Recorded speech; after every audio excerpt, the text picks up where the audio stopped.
Mateus 16, a partir do 13, diz assim: Indo Jesus para os lados de Cesareia de Filipe, perguntou a seus discípulos: Quem diz o povo ser o Filho do Homem? E eles responderam: Uns dizem João Batista, outros Elias, e outros Jeremias ou algum dos profetas. Mas vós, continuou ele, quem dizeis que eu sou? Respondendo, Simão Pedro disse: Tu és o Cristo, o Filho do Deus vivo. Então Jesus lhe afirmou: Bem-aventurado és, Simão Barjonas, porque não foi carne e sangue que tu revelaram, mas meu Pai que está nos céus. Também eu te digo que tu és Pedro, e sobre esta pedra edificarei a minha igreja, e as portas do inferno não prevalecerão contra ela. Dar-te-ei as chaves do reino dos céus. O que ligares na terra terá sido ligado nos céus, e o que desligares na terra terá sido desligado nos céus. Então advertiu os discípulos de que a ninguém dissessem ser ele o Cristo. Vamos orar?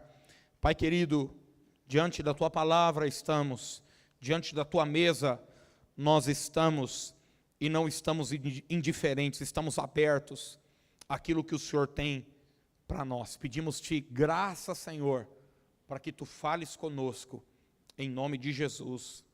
Amém e amém. Muitos de vocês sabem que nesse mês eu fiquei 10 dias ausente, fui para Israel pela primeira vez, conhecer um pouco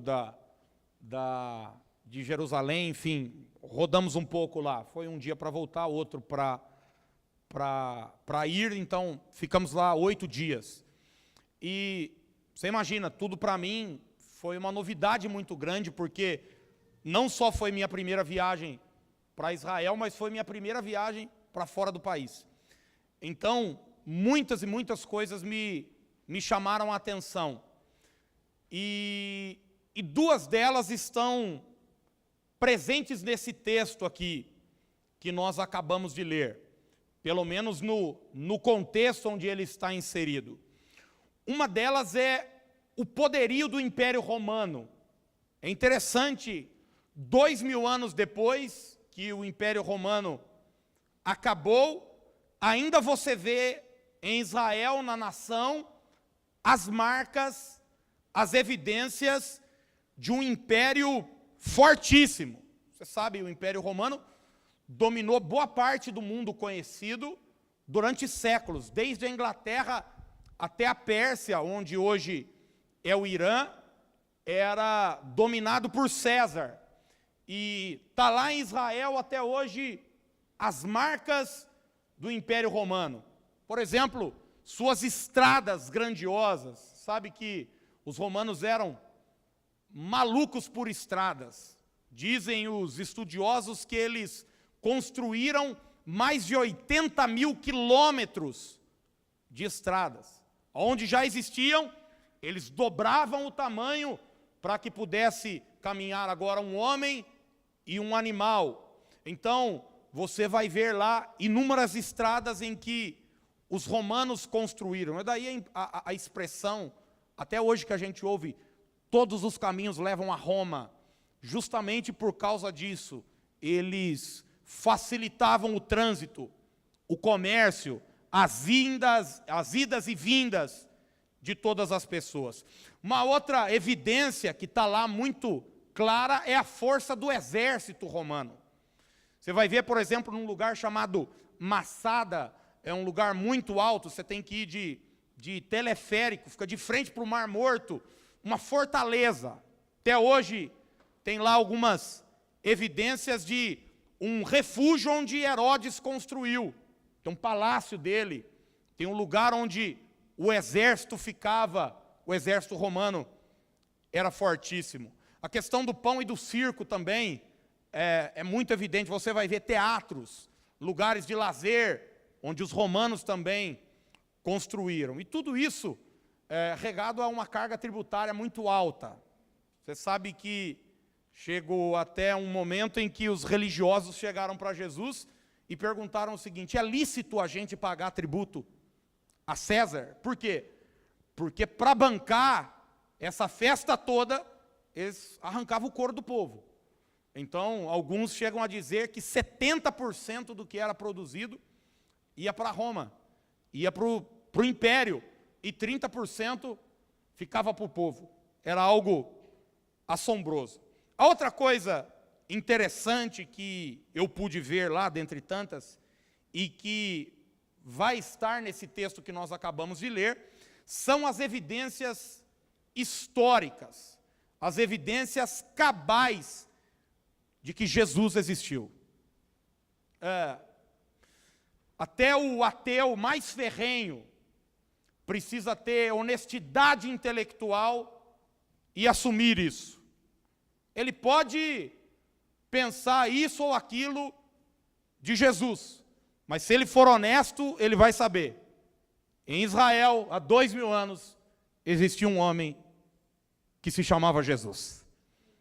Arregimentou discípulos, andou por aquele lugar, foi morto. Flávio Josefos, por exemplo, um dos historiadores mais famosos da história, um judeu que não é messiânico, assume e evidencia isso. Você vai ver que cidades citadas no Evangelho estão lá, como Tiberíades, como Jerusalém, como Caná da Galileia e tantos outros lugares. Eu me lembro uma vez eu recebi uma família aqui na igreja, eles frequentavam uma igreja dessas que tem uma Bíblia paralela, onde um profeta escreveu mais alguma coisa, porque essa Bíblia aqui não era suficiente, segundo eles. E uma das coisas que me chamou a atenção na fala dele é que ele me disse o seguinte: pastor, existem cidades citadas nessa segunda pseudo-bíblia que eles apresentavam, que a gente não sabe, não tem registro histórico. E eu ia perguntar para o meu líder religioso lá, viu, mas e aí, que cidade é essa? Ele falou, não, você precisa acreditar, você tem que ter fé, as coisas de Deus são assim. Mas não, você lê o Evangelho e as cidades estão lá. Você lê sobre um mar, e o mar está lá.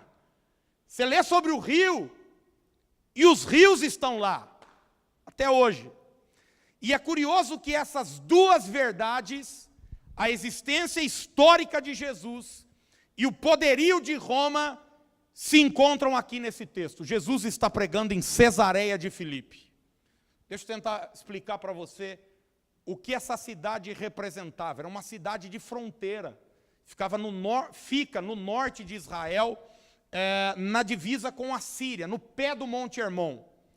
Herodes, o Grande, pai de Herodes Filipe, que construiu essa cidade, construiu no pé do Monte Hermon um templo para César, em homenagem ao imperador. Você sabe que César era tido também como Deus pelos seus súditos.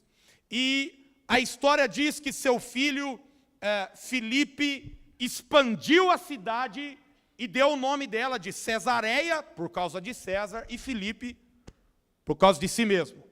Você vai olhar, é um sítio arqueológico dos mais riquíssimos até hoje, onde tem inúmeras construções de antigos templos.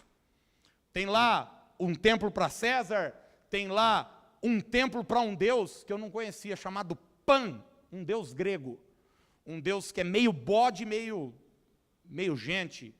É um cara bem feio, assim. Depois você procura aí, coloca no Google para você dar uma olhada. É daí que surge a palavra pânico, porque esse deus Pan amedrontava os viajantes, etc.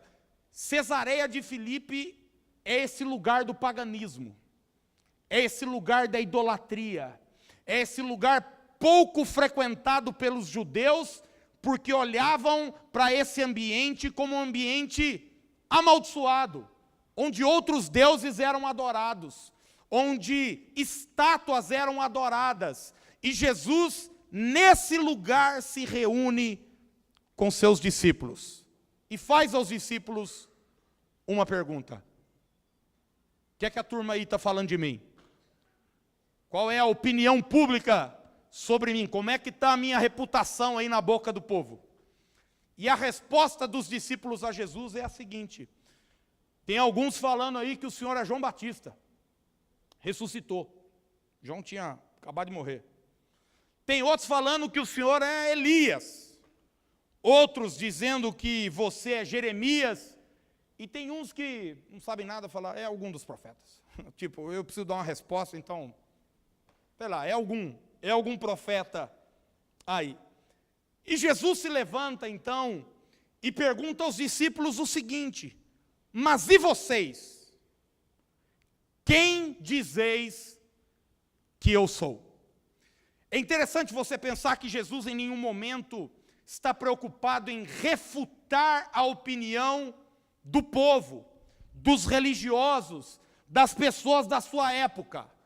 O engajamento de Jesus e sua preocupação é única. Qual é a opinião daqueles que estão andando com ele?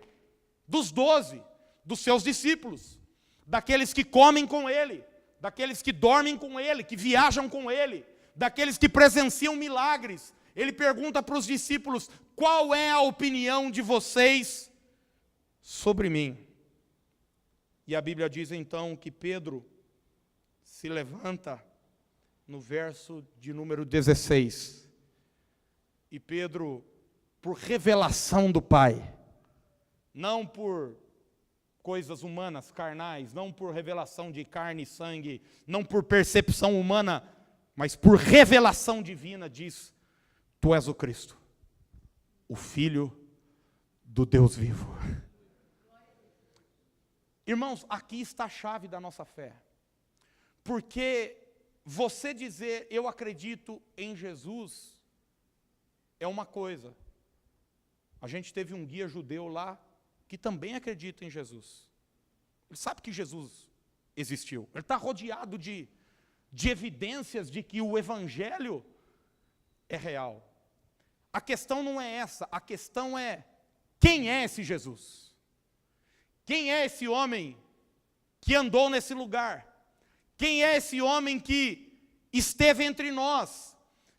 Pedro, que andava com ele dia a dia, Pedro, que presenciou tantos milagres, olhou para ele e diz: olha, o senhor não é um profeta qualquer, o senhor não é um mestre qualquer, tu és o Cristo, o Filho do Deus vivo. A palavra Cristo significa ungido. Tu és aquele prometido lá atrás, pelo próprio Deus. Tu és aquele que nós aguardávamos. Tu és o próprio Deus. É o que Pedro está declarando. Sabe, algumas pessoas encaram Jesus como um sábio. E sábio Aristóteles também foi. E sábio Confúcio também foi. Sócrates também foi. Pedro falou: o senhor é mais do que um sábio. O senhor tem palavras de sabedoria. O senhor é o próprio Deus. Alguns encaram Jesus como um operador de milagres, como aquele que faz coisas sobrenaturais. Mas deixa eu dizer uma coisa: os magos lá do Egito também faziam coisas sobrenaturais. Existem pessoas aí hoje que são capazes de realizar coisas surpreendentes que a gente não entende. Mas Pedro diz: o senhor é mais do que um operador de milagres. Tu és o próprio Deus. Sabe, alguns querem equiparar Jesus com Maomé, com Kardec, com algum outro líder religioso. Pedro diz: o senhor está acima de tudo e de todos. O senhor não é um líder de uma nova religião que está surgindo. Você é o próprio Deus encarnado entre nós. É interessante que você vai olhar para o contexto geral. Hoje muita gente encara Jesus como aquele amigo para as horas difíceis só. Como aquele a quem a gente recorre quando está sem grana.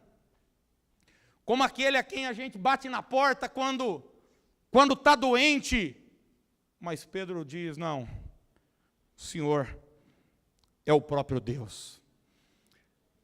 Você vai ver durante todo o Evangelho evidências claras de que Jesus não foi apenas um personagem histórico. Jesus é o Filho de Deus. Abra sua Bíblia em João capítulo 5, por favor. Olha só a fala do próprio Senhor, depois de curar o paralítico, ali no tanque de Betesda.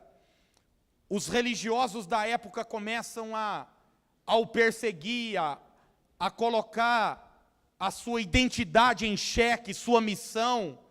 Você sabe, alguns diziam que ele expulsava demônio pelo poder de Beelzebu, enfim. E Jesus começa a falar, João capítulo 5, verso 31.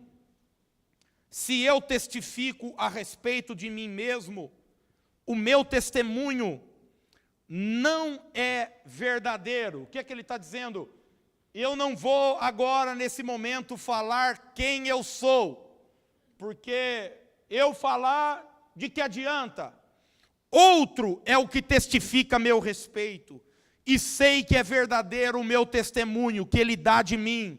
Mandastes mensageiros a João, está falando de João Batista, e ele deu testemunho da verdade.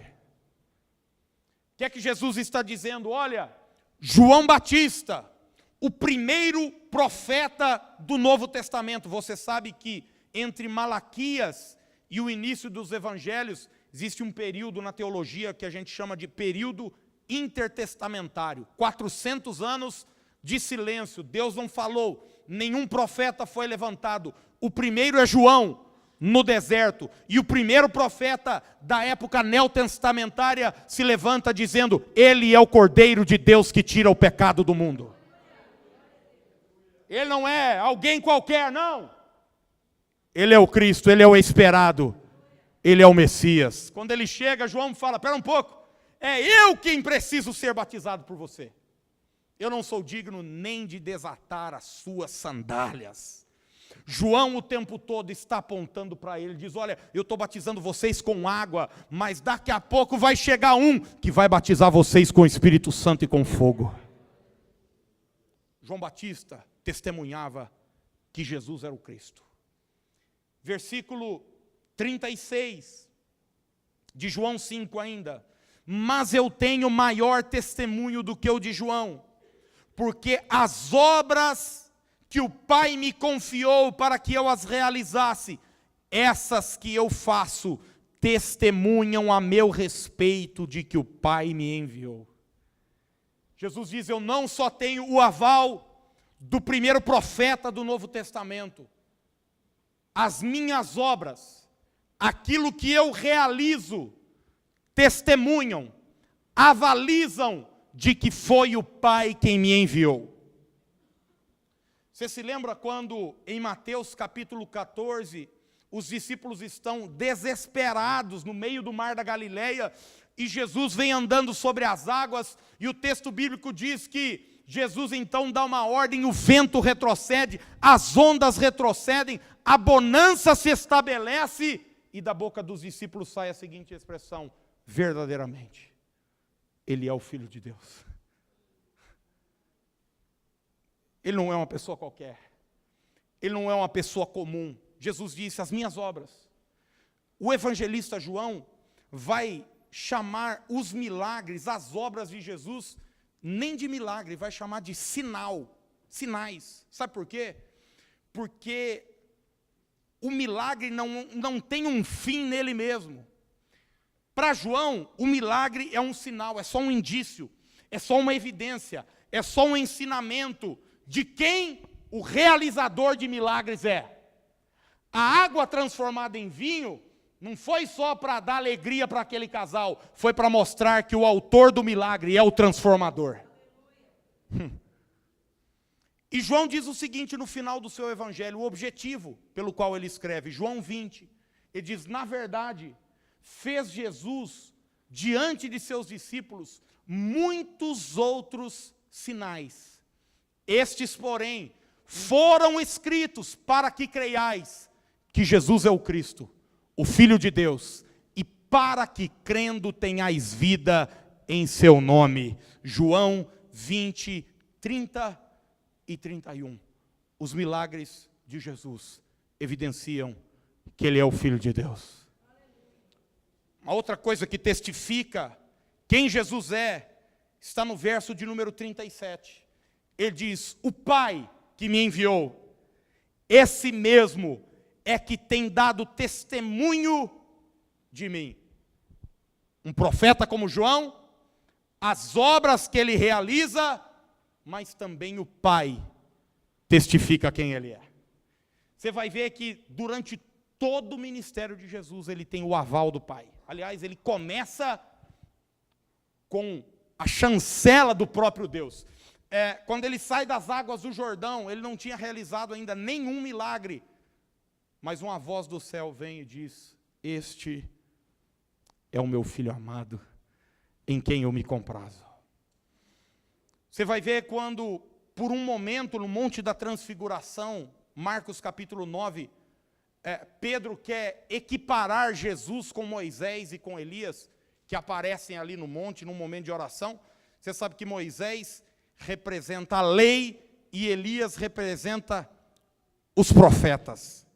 E quando Pedro diz assim: bom é estarmos aqui, vamos construir 3 tendas, uma para o Senhor, uma para Moisés e uma para Elias. Diz que imediatamente a fala de Pedro é interrompida por uma voz que vem do céu na nuvem e diz: este é o meu filho amado, a ele ouvi. Moisés e Elias desaparecem.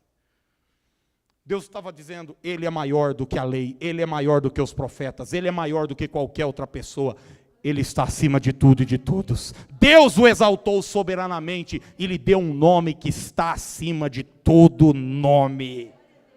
E um dia todo joelho vai se dobrar e toda língua vai confessar que esse Jesus é o Senhor.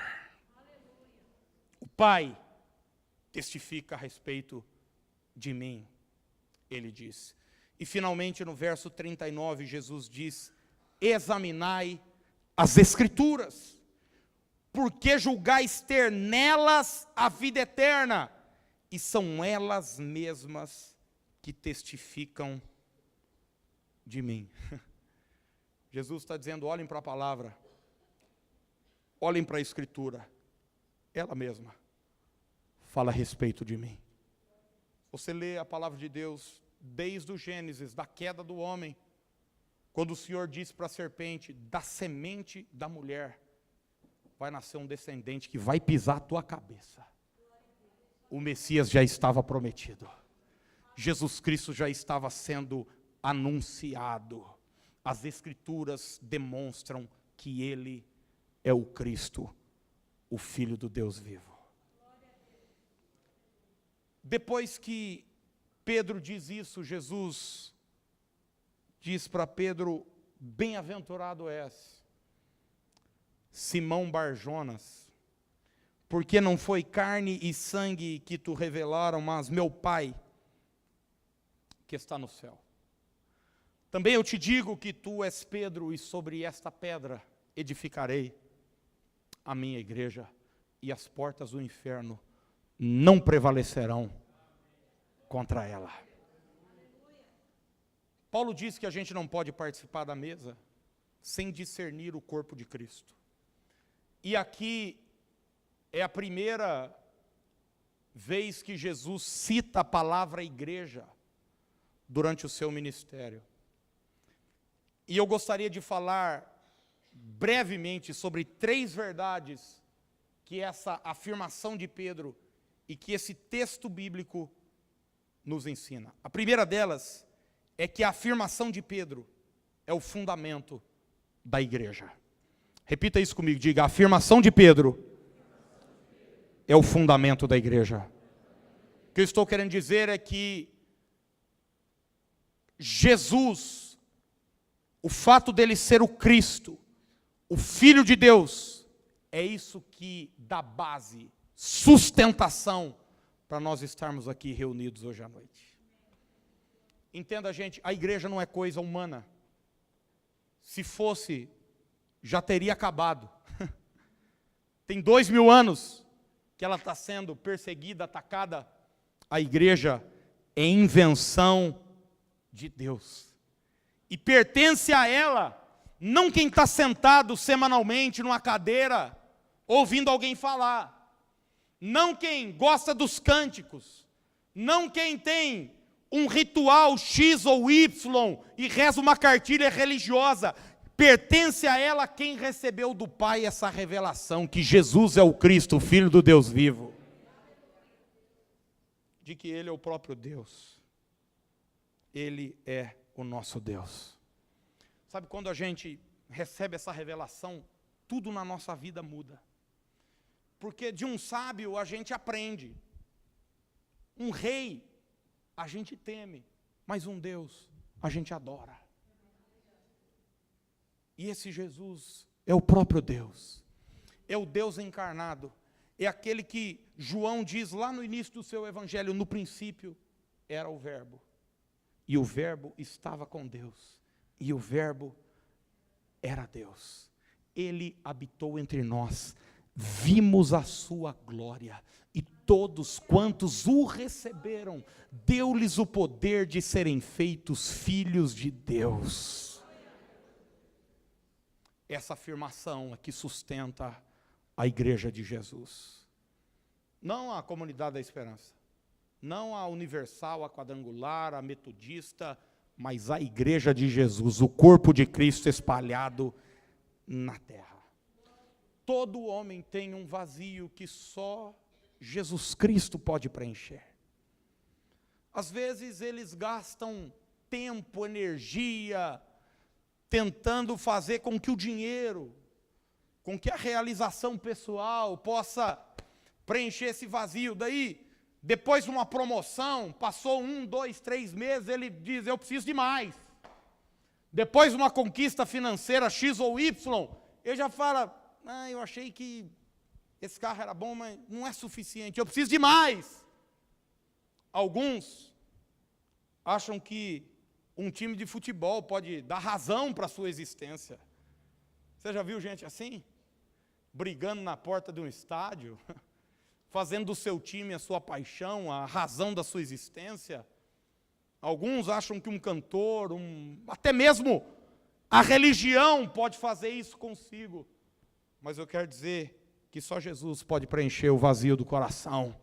Porque só Deus pode preencher o vazio do coração. Segunda verdade que esse texto nos ensina é que Jesus Cristo, guarde isso, Jesus Cristo é o dono da igreja.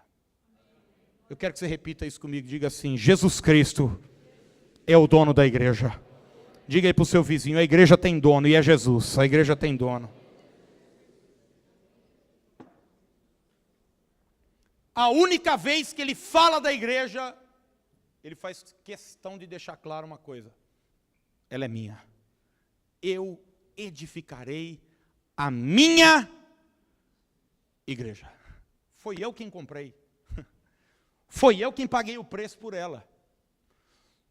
Note que nós estamos em Cesareia de Filipe, um lugar de idolatria, um lugar onde muitos deuses são adorados. Ele diz, a partir de agora, eu edifico a minha igreja.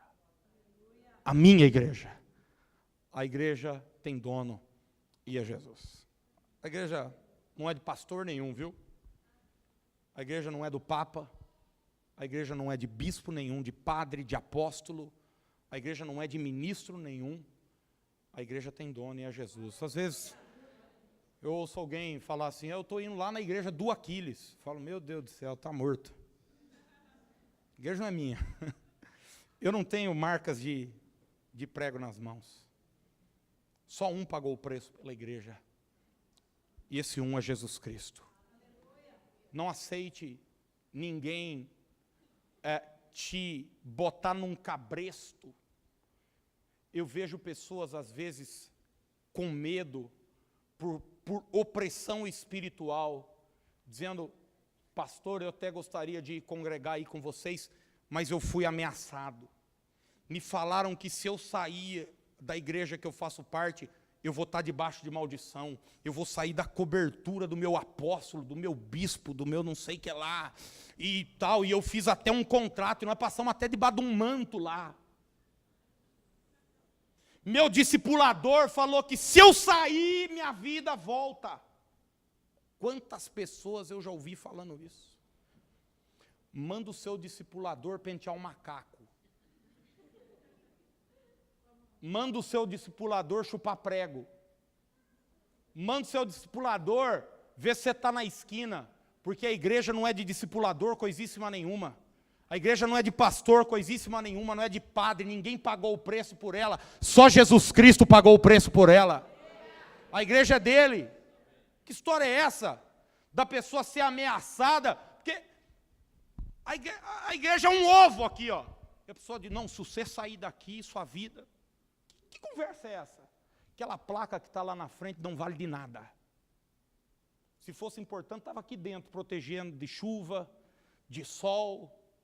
O que vale é o corpo de Cristo reunido. E a gente está aqui no nome dele, gente. Pelo amor de Deus, a igreja tem dono e esse dono é Jesus. Não permita viver debaixo do cabresto de ninguém. Viva debaixo da bênção do teu Deus. Quantas pessoas são oprimidas, opressas, por causa de gente que se apropriou da igreja, sendo que nunca pagou o preço por ela. Só um pagou o preço por mim e por você na cruz do Calvário, e esse um é Jesus Cristo de Nazaré. A igreja tem dono, ele falou, eu edificarei a minha igreja. A minha igreja. Ai, Aquiles, mas nosso ancião falou, ai, eu estou com medo. A presença de Jesus lança fora o medo. Ninguém pode amaldiçoar aquele a quem Deus abençoou. Deixa eu dizer, não fica na mão de ninguém, não. Sua vida é maior do que essas maldições lançadas. Tudo isso é um líder inseguro, medroso, com medo de perder gente. Para com essa conversa. E eu estou falando isso não é para você vir para cá, não. Eu estou falando isso é para você jamais permitir que alguém te ameace. A bênção de Deus é sobre a sua vida. Você serve ao Rei dos Reis e Senhor dos Senhores. Terceiro e último lugar. O texto nos ensina que a igreja de Jesus será sempre vitoriosa. Você pode repetir isso comigo? Diga assim, a igreja de Jesus será sempre vitoriosa. Você sabe que nesse lugar, em Cesareia de Filipe, tem uma caverna com um buraco, onde alguns judeus acreditavam que ali era a boca do inferno. Por ser um lugar muito pagão, um lugar de adoração a tantos deuses, eles falaram, esse lugar aí é amaldiçoado. E é nesse lugar onde Jesus diz, as portas do inferno não prevalecerão contra a minha igreja. Desde a sua fundação, aqui nesse texto, a igreja está sendo perseguida. A igreja está sendo ameaçada. Os romanos tentaram destruí-la.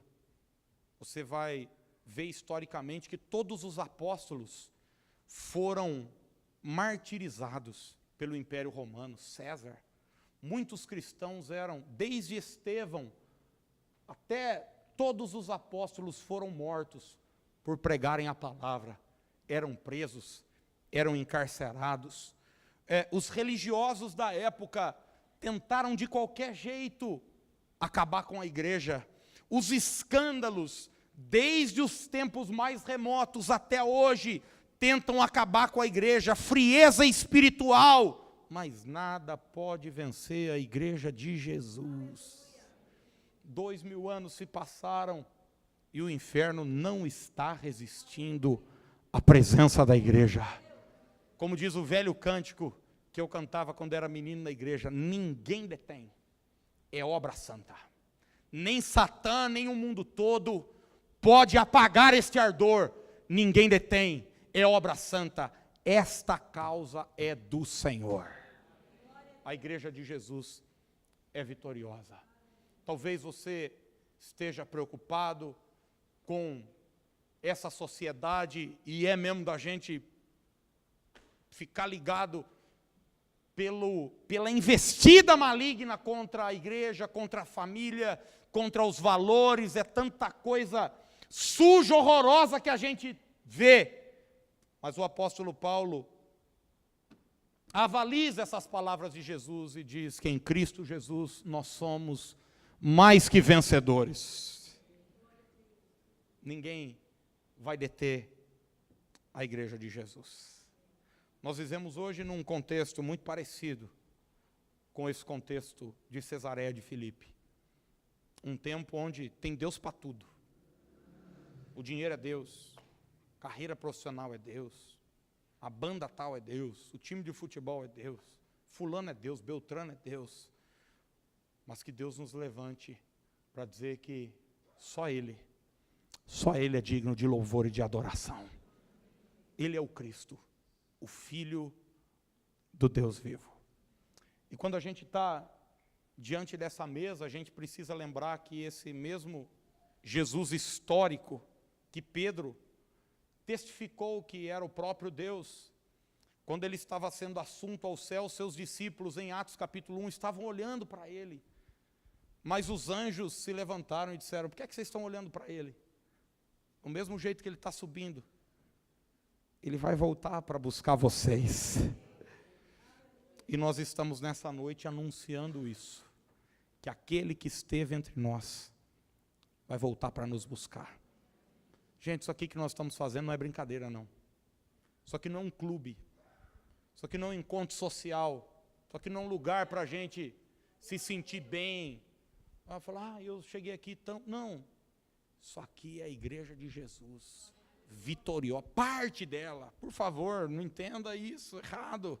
Nós somos parte da igreja de Cristo, espalhada pela face da terra.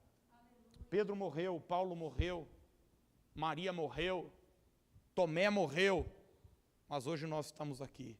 E Deus conta comigo e com você, para continuar levantando esse nome que está acima de todo nome. Eu gostaria de orar por você hoje à noite. Eu queria que você, assentado mesmo, fechasse os seus olhos.